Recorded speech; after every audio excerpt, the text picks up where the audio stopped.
सभी दर्शकों को मेरा नमस्कार। आप सभी को होली की बहुत बहुत बधाई, हार्दिक शुभकामनाएं। अब जो कि आपको हम ज्योतिष के माध्यम से जानकारी प्राप्त कराते रहते हैं, आपका जो प्रेम और स्नेह हमको प्राप्त हो रहा है वो बड़ा ही अद्वितीय और मेरे लिए सौभाग्य का विषय है। और हम चाहते हैं कि इस तरीके से आपका आशीर्वाद, प्रेम और स्नेह हमको मिलता रहे और हमारे अनुसंधान केंद्र के द्वारा जो भी अनुसंधान किया जाता है, जो भी चीज़ें निकल करके वहाँ से आती हैं आपके अनुकूल, वो हम आपको वीडियो के माध्यम से आप तक पहुँचाने का प्रयास करते हैं। तो आप उसका भरपूर लाभ उठाएं। और हम ये भी आपको बार बार आगाह करते रहते हैं कि अगर आपको कहीं से कोई जानकारी हासिल करनी है तो हमारा टेलीफोन नंबर डिस्क्रिप्शन बॉक्स में रहता है, व्हाट्सएप नंबर रहता है, मेल आईडी है। आप किसी भी माध्यम से हमारे यहाँ से संपर्क कर सकते हैं। आपको वो सारी सुविधाएं निःशुल्क उपलब्ध कराई जाती हैं।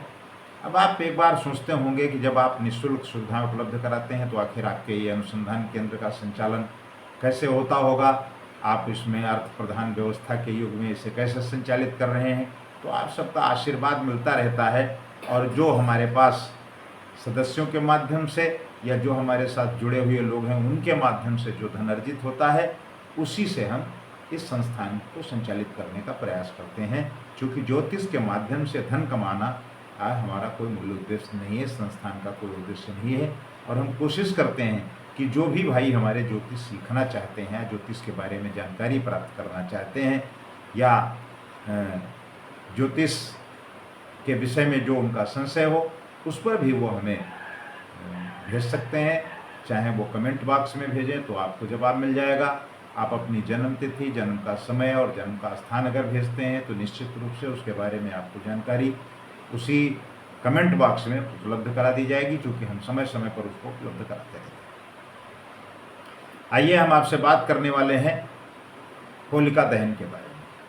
तो ज्योतिषीय आधार पर होलिका दहन के लिए हमें क्या करना चाहिए और कैसे हम इस समय का सदुपयोग कर सकते हैं, कैसे इसका हम लाभ उठा सकते हैं। क्या हमको सुख समृद्धि प्राप्त हो सकती है, क्या हमारे अनुकूल हो सकता है, क्या जो प्रतिकूलताएं हमारे जीवन में हैं वो इस दिन हम अपने अनुकूल कर सकते हैं।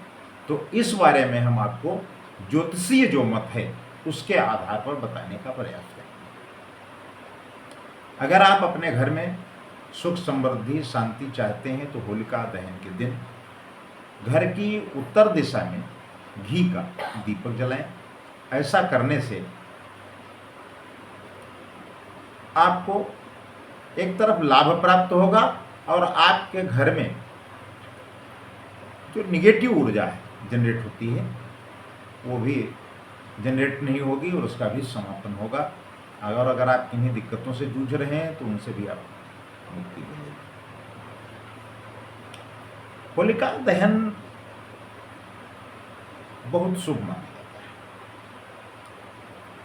होलिका दहन की सुबह होलिका की पूजा में सरसों, तिल, 11 गोबर के उपले, अक्षत, चीनी, गेहूं के दाने व गेहूं की 7 बालियों का उपयोग किया जाता है। देखिए, ये हो सकता है कि हमारे जीवन का शहरीकरण हो गया है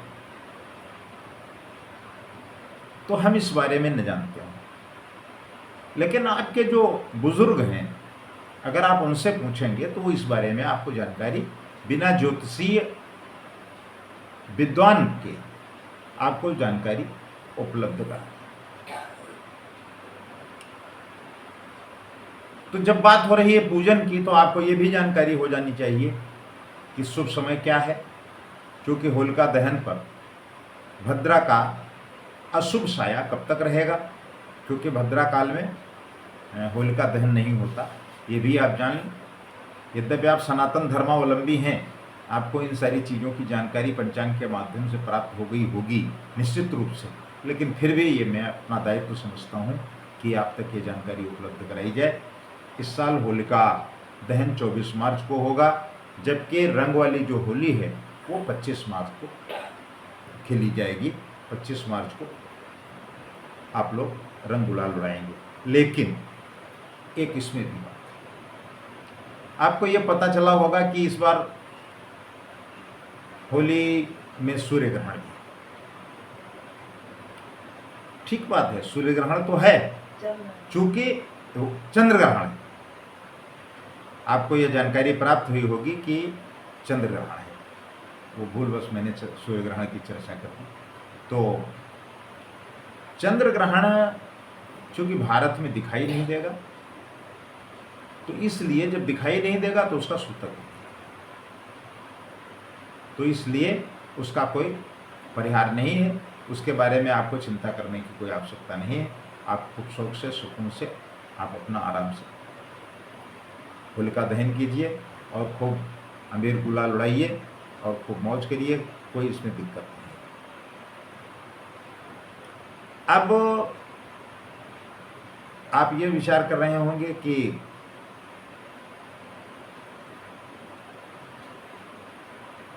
पूरे जीवन में आप अनुभव कीजिएगा कि होलिका दहन जो है वो फाल्गुन मास की पूर्णिमा को होता है। हमारे यहाँ शास्त्रों में कुछ भी आगे पीछे नहीं है, जब जो होना है वो सब निश्चित है। और उसके अगले दिन यानी प्रतिपदा को रंग वाली होली होती है।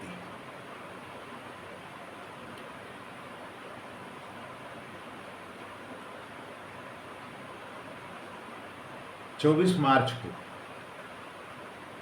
होलिका दहन के दिन भद्रा का साया सुबह 9:24 से लेकर रात 10:27 तक रहेगा। भद्रा का तो अब आप समझ गए होंगे कि रात को 10:27 के बाद होलिका दहन हो। अब पूर्णिमा काल जो है वो 24 मार्च को सुबह 9:54 से लेकर 25 मार्च को दोपहर 12:29 तक रहेगी। ऐसे में होलिका दहन 24 मार्च को किया जाएगा। और चूंकि होलिका दहन का जो शुभ मुहूर्त है वो 24 मार्च की रात 11:13 से रात 12:27 तक रहेगा।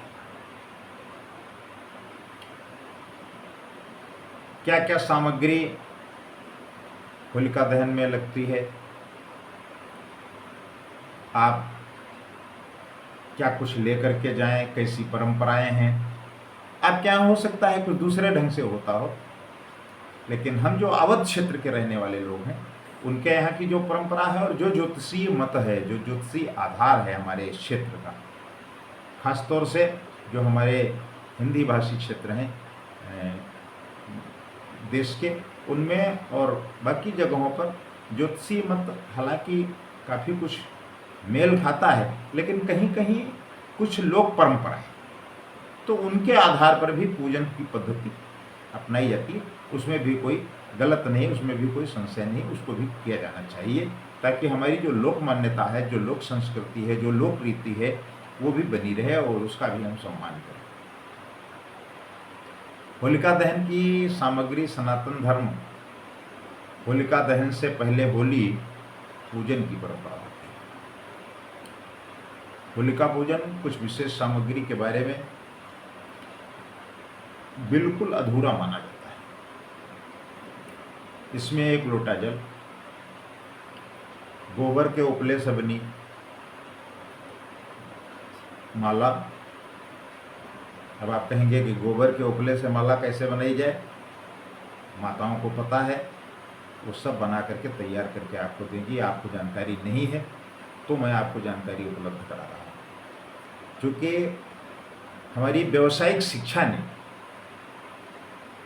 हमारी सांस्कृतिक धरोहर को और धार्मिक धरोहर को काफ़ी हद तक खराब करने का प्रयास किया है, यानी वो लुप्त प्राय हो रही है।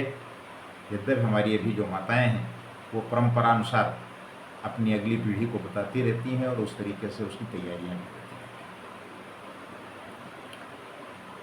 तो उपलों से बनी माला, रोली, अक्षत, अगरबत्ती, फल फूल, मिठाई, कलावा, बतासा,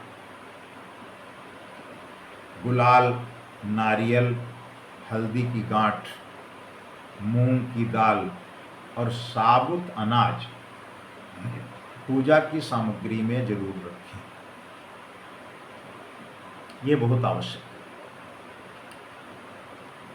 तो ये पूजा सामग्री हो गई, उसके बाद आप वहां पहुंचेंगे, पूजन का विधि विधान आपको पता है। लेकिन इसके साथ साथ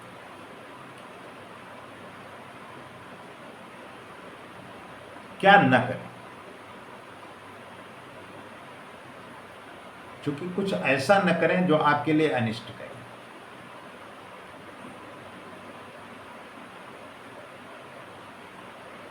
होलिका दहन में सूखी लकड़ियां या झाड़ जलाने की परंपरा है।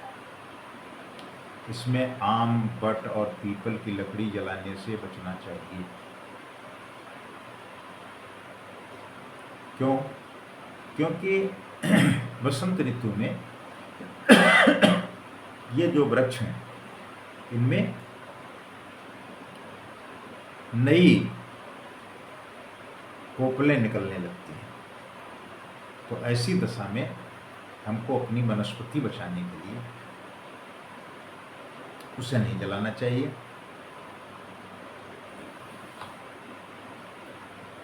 हमारे यहाँ तो अरंडी बोलते हैं या कहीं कहीं कुछ और उसको बोलते होंगे।